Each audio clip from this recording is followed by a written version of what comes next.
Oke, baik. Assalamualaikum warahmatullahi wabarakatuh. Selamat pagi semuanya. Pagi, Waalaikumsalam Pak. warahmatullahi Waalaikumsalam wabarakatuh. warahmatullahi Selamat pagi, wabarakatuh. Bapak. Wabarakatuh. Sebelumnya untuk membuka obrolan dan pembelajaran hari ini, saya pengen menanyakan nih kabar teman-teman semua karena ini kan hari perdana kita ya, belajar dan juga bertemu nih. Gimana kabar teman-teman semua? Semoga dalam keadaan baik ya.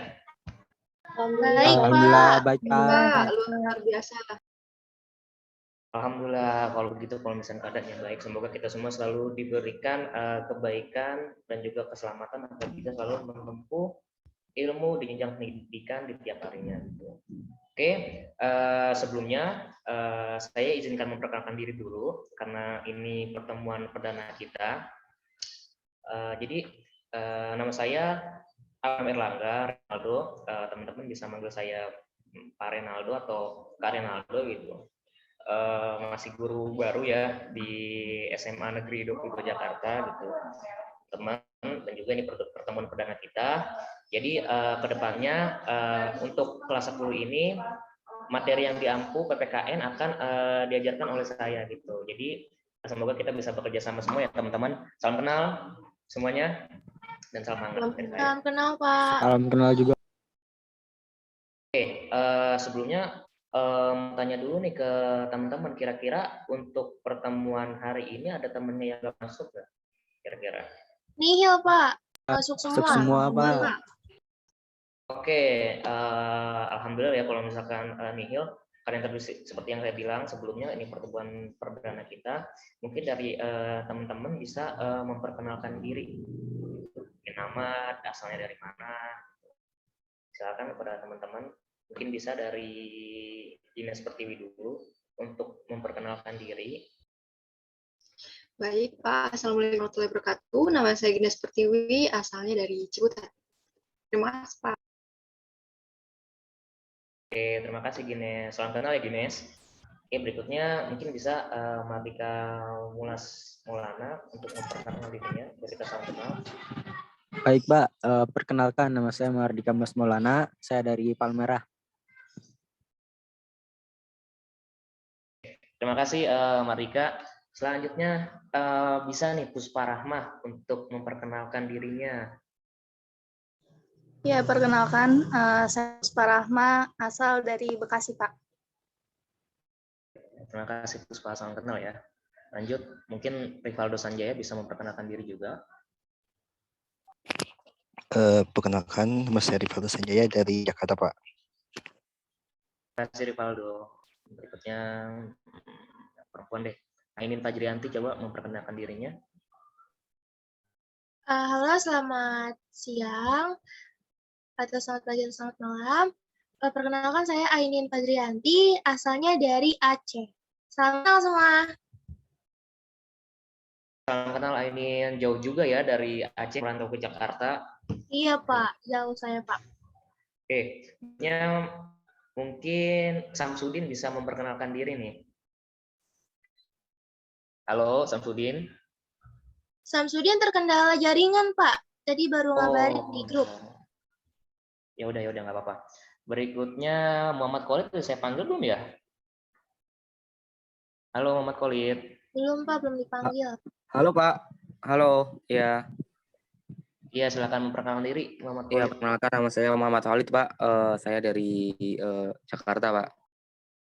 Oke, terima kasih sampaikan Muhammad Khalid. Berikutnya ada Rodiana nih. Bisa memperkenalkan dirinya Rodiana? Baik, halo semua, salam kenal, saya Rodiana, asal dari Jakarta, atau Betawi. Oke, mantap. Oke, next terakhir, murid terakhir ada Nurul Fadila. Silakan Nurul Fadila memperkenalkan dirinya. Oke, saya Nur Fadila, asal dari Jakarta. Salam kenal ya semuanya. Oke, salam kenal semuanya. Baik, sekali lagi saya sampaikan salam kenal untuk teman-teman semua. Semoga kita bisa bersinergi ya satu sama lain gitu dalam pembelajaran PPKN ke depannya. Baik, karena ini hari perdana ya, sebelum kita memulai materi, alangkah baiknya kita berdoa, dimohon mungkin Gines bisa memimpin doanya, Gines, agar pembelajaran kita hari ini lebih khidmat lagi. Silakan, Gines. Baik, Pak. Terima kasih atas kesempatannya, teman-teman. Sebelum kita memulai pelajaran pada hari ini, alangkah baiknya kita berdoa menurut kepercayaan dan keyakinan masing-masing. Berdoa mulai. Berdoa selesai. Sekian, Pak. Oke, terima kasih Gines atas yang telah memimpin doanya. Mungkin untuk mempersingkat waktu pembelajaran kita gitu, di sini saya akan memaparkan gitu materi yang benar-benar perdana yang bakal teman-teman pelajari. Gitu. Nah, materi perdana ini berkaitan tentang nilai esensi Pancasila, terus juga dinamika pemerintahan dan juga sistematika negara. Baik, untuk memulai materi, saya akan memaparkan PowerPoint ya, teman-teman. Oke, sebentar.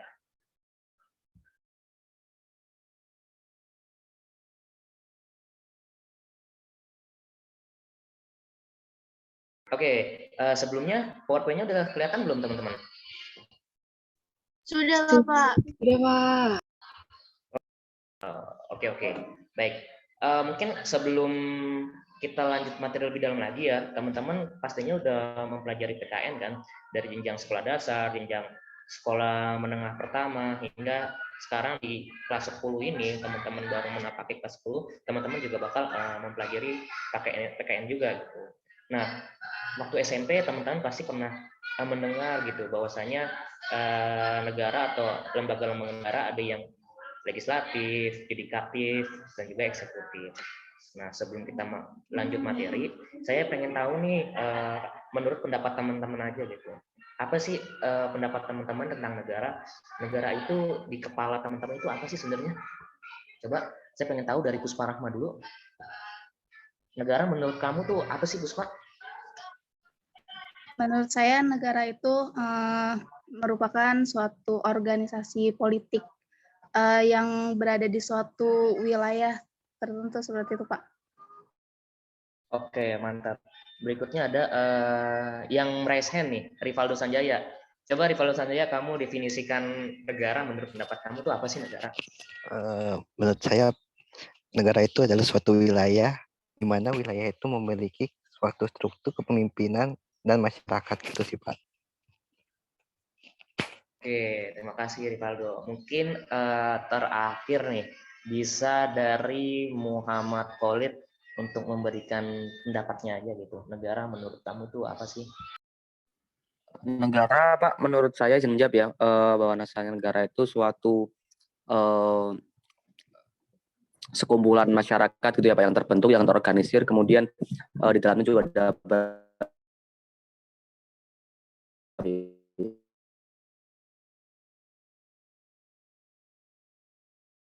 Oke, mungkin Khalid terkendala jaringan ya teman-teman ya.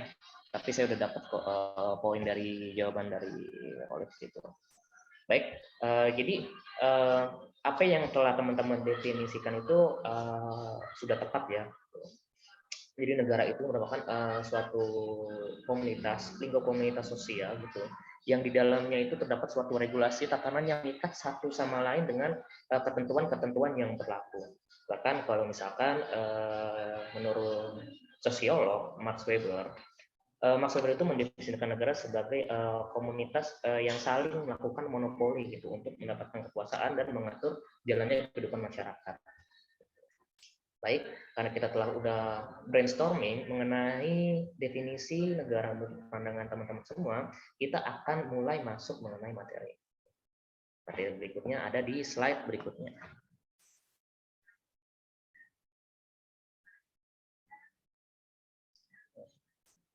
Nah, berbicara gitu mengenai negara itu, jadi kalau misalkan tadi menurut pendapatnya Max Weber gitu, Harold Caswell dan juga beberapa tokoh lainnya itu menyebutkan bahwasanya negara itu merupakan suatu hal yang abstrak, teman-teman. Bahkan ke teman-teman sendiri sampai sekarang juga kita tinggal di negara Indonesia nih, teman-teman. Tapi ke negara Indonesia itu negara apa sih? Kayak gimana?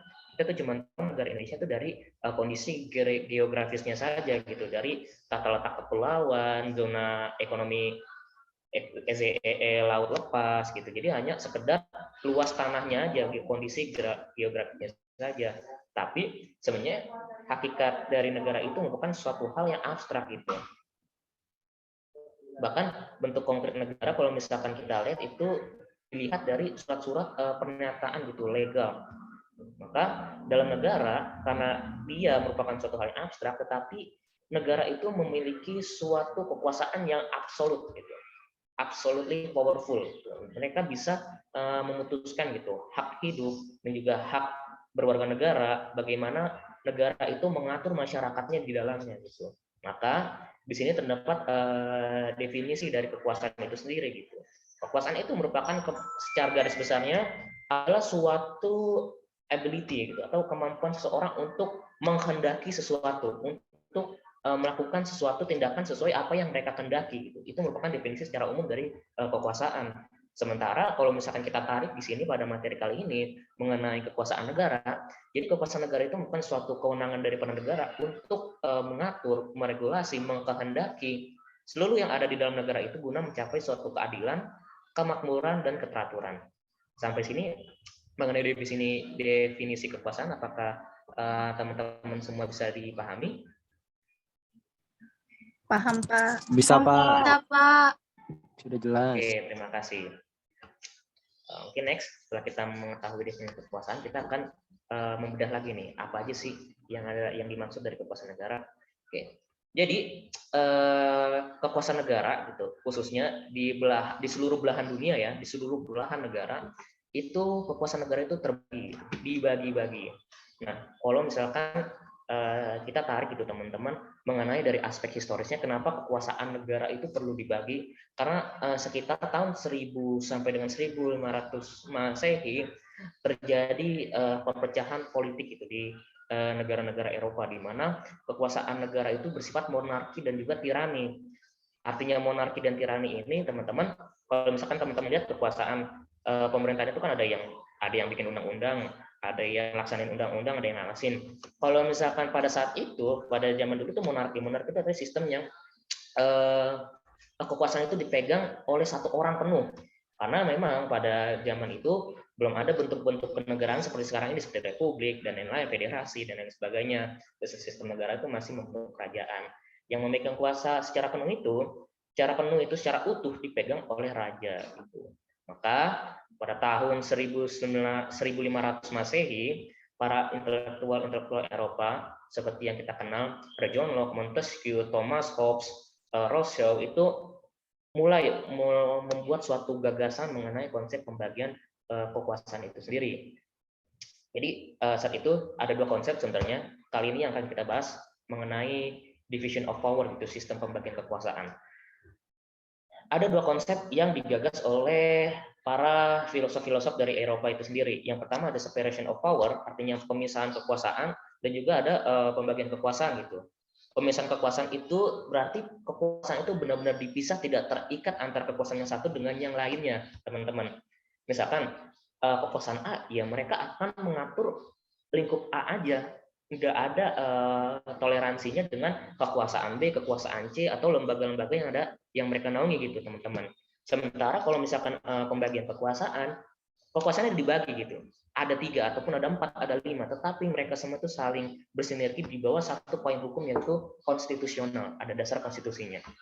Nah, untuk materi ini kita akan memperdalam pembagian kekuasaan menurut dua tokoh.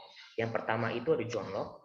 John Locke itu merupakan salah satu tokoh filsuf Eropa, khususnya itu dari Inggris, dan juga Montesquieu itu dari Prancis. Nah, jadi kalau misalkan kekuasaan menurut John Locke ini, John Locke itu membagi 3. Yang pertama ada legislatif, eksekutif, dan juga federatif. Oke. Di sini legislatif itu di mana kekuasaan itu dibentuk untuk mengeluarkan produk undang-undang atau produk hukum. Lalu berikutnya eksekutif itu kekuasaan untuk melaksanakan undang-undang, dan federatif di sini kekuasaan untuk pelaksanaan hubungan luar negeri. Sampai di sini mengenai kekuasaan menurut John Locke, teman-teman sudah paham belum? Sudah dapat gambarannya belum? Kira-kira? Sudah, Pak. Paham. Sudah, Pak. Sudah. Kalau misalkan ada yang kurang jelas lewat pemaparan saya, langsung raise hand ataupun mic ya. Oke, next. Nah, next, kita mempelajari tentang trias politika nih. Trias politika yang tadi saya bilang dari Montesquieu. Montesquieu ini dari filosof politik dari Prancis ya. Ini merupakan konsep yang sangat umum ditemukan oleh berbagai negara gitu di dunia, di mana kekuasaan itu dibagi tiga. Yang pertama adalah legislatif, masih sama seperti konsep yang dibawakan oleh John Locke. Kedua ada eksekutif, dan ketiga ada yudikatif. Nah di sini legislatif dan eksekutifnya teman-teman bisa lihat fungsinya sama antara kedua lembaga tersebut atau kedua kekuasaan tersebut. Yang berbeda ada di konsep kekuasaan secara federatif dan juga konsep secara yudikatif gitu, di mana yang tadi itu hubungan luar negeri, pelaksanaan hubungan luar negeri, yang sekarang itu adalah mempertahankan undang-undang atau mengadili setiap pelanggaran undang-undang. Nah, saya mau tanya nih kepada teman-teman, kira-kira coba dong sebutin apa aja sih kekuasaan legislatif kalau misalkan di Indonesia lembaganya itu didaunginnya apa? Coba ke Mahardika Mulas. Apa aja Mahardika Mulas kekuasaan legislatif? Kekuasaan legislatif membuat undang-undang seperti DPR. Oke, mantap. Itu contoh konkret lembaganya ya. Berikutnya yang kekuasaan yudikatif, saya mau nanya ke Nurul Fadilah, ada? Ada, Pak. Menurut kamu lembaga apa sih yang ada di dalam naungan atau lingkup kekuasaan yudikatif? Ada Mahkamah Agung, Mahkamah Konstitusi, ada Komisi Yudisial, Pak. Oke, mantap. Jadi hampir pengetahuan pas masih jenjang SMP-nya teman-teman masih ingat ya. Bagus. Oke, berikut kita setelah mengetahui gitu konsep-konsep pembagian kekuasaan secara umum, kita akan mulai nih membedah gimana sih sistem pembagian kekuasaan itu kalau misalkan di negara kita sendiri. Oke. Kita akan pahami di slide berikutnya.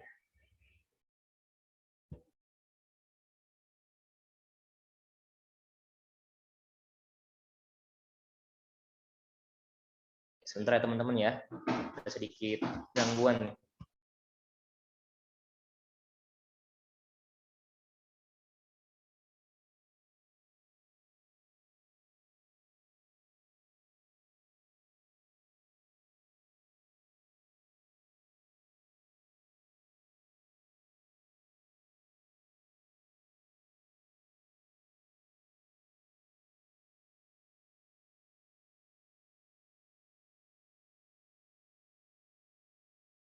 Mohon maaf teman-teman. Jadi di sini ada konsep pembagian kekuasaan di Indonesia gitu. Seperti yang saya bilang, di Indonesia itu menerapkan sistem pembagian kekuasaan. Kalau misalkan yang menerapkan sistem pemisahan kekuasaan itu ada di negara Amerika gitu. Makanya di Amerika itu terdapat negara-negara bagian gitu kayak Kanada dan lain-lain sebagainya gitu. Kalau misalkan teman-teman pengen tahu berapa jumlah negara bagian di Amerika, teman-teman bisa mengecek beberapa banyak bintang gitu yang ada di negara Amerika gitu. Oke. Lanjut mengenai konsep division of power atau pembagian kekuasaan ini, di Indonesia itu menerapkan trias politika yang tadi sudah dipaparkan atau lewat gagasan dari Montesquieu, di mana ada legislatif, eksekutif, dan yudikatif. Dan seperti yang saya sudah jelaskan sebelumnya, division of power ini mereka itu ketiga instansi ini saling bersinergi dan juga koordinasi satu sama lain. Lalu alur ada yang perlu diperhatikan nih oleh teman-teman semua nih. Alur mengenai kekuasaan negara di Indonesia itu terbagi menjadi dua bagian. Yang pertama itu terbagi secara horizontal, yang kedua itu terbagi secara vertikal. Nah, mengenai horizontal dan vertikal akan dibahas di slide berikutnya. Tapi sampai sini udah paham semua ya teman-teman ya? Sudah, Pak. Sudah, Pak. Sudah jelas. Oke, berarti kalau misalkan teman-teman nanti ditanya, Amerika tuh pakai sistem pembagian kekuasaan kayak gimana sih pemerintahnya, teman-teman bisa ngejawab, dia pakai sistem pemisahan kekuasaan gitu. Oke.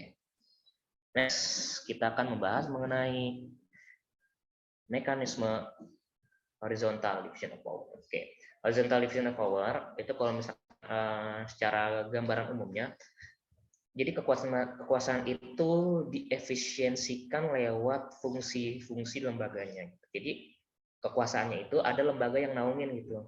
Nah, misalkan kekuasaan untuk konstitutif. atau mengubah dan menetapkan undang-undang dasar. Nah, lembaganya yang menaungi hal ini adalah MPR. Dan hal ini diatur oleh pasal 3 ayat 1 Undang-Undang Dasar 1945. Berikutnya kekuasaan eksekutif. Apa itu kekuasaan eksekutif? Oh, menjalankan undang-undang dan penyelenggara pemerintahan. Ini presiden dan juga beserta jajaran gitu. Diatur oleh pasal 4 ayat 1 Undang-Undang Dasar 1945. Lalu berikutnya ada kekuasaan juga yudikatif, di mana berperan untuk penyelenggaraan peradilan dan penegakan hukum itu dilaksanakan oleh Mahkamah Agung dan Mahkamah Konstitusi. Kalau misalkan teman-teman ada rancangan undang-undang atau undang-undang yang keliru, teman-teman bisa mengajukan gugatan ke Mahkamah Konstitusi. Hal ini dilindungi dan juga diatur oleh pasal 24 ayat 2 UUD 1945. Berikutnya ada kekuasaan inspektif, pemeriksaan terhadap keuangan negara. Itu ada BPK-RI yang diatur dalam pasal 3E ayat 1 Undang-Undang Dasar 1945. Berikutnya moneter, menetapkan kebijakan, pelaksanaan kelancaran dan stabilitas sistem diatur oleh pasal 3D UUD 1945 oleh lembaga yang bernama Bank Indonesia. Sekarang saya mau bertanya nih ke teman-teman untuk menguji pemahaman dan juga pengetahuan teman-teman ya. Ini mungkin simpel pertanyaannya. Apa sih kepanjangan BPK-RI? Saya mau mana ya? Gines coba menjawab Gines. BPK-RI kepanjangan dari Badan Pengawasan Keuangan Republik Indonesia, bukan Pak? Ya, coba diulangi lagi Gines. Badan Pengawasan Keuangan Republik Indonesia. Sebenarnya maknanya sudah sama yang disebut Gines, cuman kalau lebih tepatnya itu Badan Pemeriksa Keuangan. Nah, Pak, maaf Pak. Cukup ini ya, nggak apa-apa. Kita ini cuma diskusi kok. Benar salah itu nggak berlaku dalam proses pembelajaran ya teman-teman. Next, untuk horizontal division of power, teman-teman udah paham belum secara utuhnya? Kayak gimana? Paham Pak. Oke, terima kasih ya. Berikutnya kita akan menjelaskan mengenai vertical division of power. Nah, di sini yang menjadi poin menarik kalau misalkan kita membahas mengenai konsep pembagian kekuasaan di Indonesia. Yang pertama, di sini vertical division of power sendiri itu diatur oleh pasal 18 ayat 1 dan juga ayat 5 Undang-Undang Dasar 1945, di mana kita tahu gitu. Sistem pemerintahan di Indonesia itu nggak cuman pemerintahan kayak presiden, wakil presiden, dan lain-lain sebagainya, atau lembaga-lembaga yang sifatnya itu terpusat. Tapi ada lembaga-lembaga yang sifatnya itu lembaga-lembaga daerah, kayak misalkan gubernur, dan juga sekda, sekretaris daerah, camat, kelurahan, wali kota. Dan lembaga-lembaga daerah tersebut itu memiliki wewenangnya sendiri, karena Indonesia menerapkan asas desentralisasi. Asas desentralisasinya akhirnya membebaskan kepada daerah untuk membuat regulasi atau mengatur daerahnya masing-masing. Maka dari itu, kalau misalkan teman-teman lihat gitu, ada pemilihan itu nggak cuma pemilihan presiden aja loh. Selain pemilihan presiden juga pemilihan wakil rakyat, pemilihan juga berlaku untuk pemilihan gubernur dan juga pemilihan wali kota ataupun kabupaten. Gitu. Jadi di situ terdapat asas desentralisasi yang diterapkan oleh otonomi daerah. Maka kalau misalkan kita lihat untuk penyelenggaraan moneternya dan juga penyelenggaraan fiskal itu sendiri, itu kalau misalkan negara ada anggaran pendapatan belanja negara atau APBN, kalau misalkan daerah anggaran pendapatan belanja daerah. Untuk materi hari ini mungkin cukup sekian ya teman-teman. Ini materinya nanti dibagi dua mengenai bab 1. Kita akan membahas mengenai 2 pertemuan gitu. Yang pertama ini materi mengenai sistem pembagian kekuasaan. Berikutnya mungkin ya ke depan minggu depan saya akan memberikan tugas gitu kepada teman-teman, di mana teman-teman nanti di pertemuan besok tinggal mengumpulkan saja. Mungkin bisa teman-teman mengaktifkan kameranya dulu agar bisa saya lihat siapa saja yang masih menyimak penyampaian materi saya sampai akhir. Mungkin Ainun bisa kamu catat juga ya nanti dibagikan ke teman-teman mengenai penugasan untuk minggu besok, karena nanti minggu besok ada absensi dari penugasan yang dikumpulkan gitu. Jadi tugasnya tolong teman-teman jelaskan mengenai kondisi kekuasaan yang ada di negara Indonesia saat ini. Teman-teman bebas mengekspresikan pendapat teman-teman, dikumpulkan minggu depan, teman-teman, di pertemuan berikutnya. Oke, sampai sini untuk penugasan cukup jelas? Jelas, Pak. Jelas, Saya Pak. catat ya, Pak. Oke, siap. Oke, baik. Mungkin demikian ya materi yang bisa saya sampaikan. Kurang lebihnya mohon maaf. Astagfirullah. Mari kita berlomba-lomba dalam kebaikan. Sebelum itu, mari kita tutup dengan pembacaan hamdalah. Alhamdulillah. Alhamdulillahirabbil alamin. Baik, teman-teman, saya doakan supaya agar teman-teman selalu sehat sentosa dan juga menjalani hari dengan bahagia. Amin amin ya rabbal alamin. Sekian dari saya. Assalamualaikum warahmatullahi wabarakatuh. Waalaikumsalam warahmatullahi wabarakatuh. Terima kasih, Pak. Terima kasih, Pak. Terima kasih.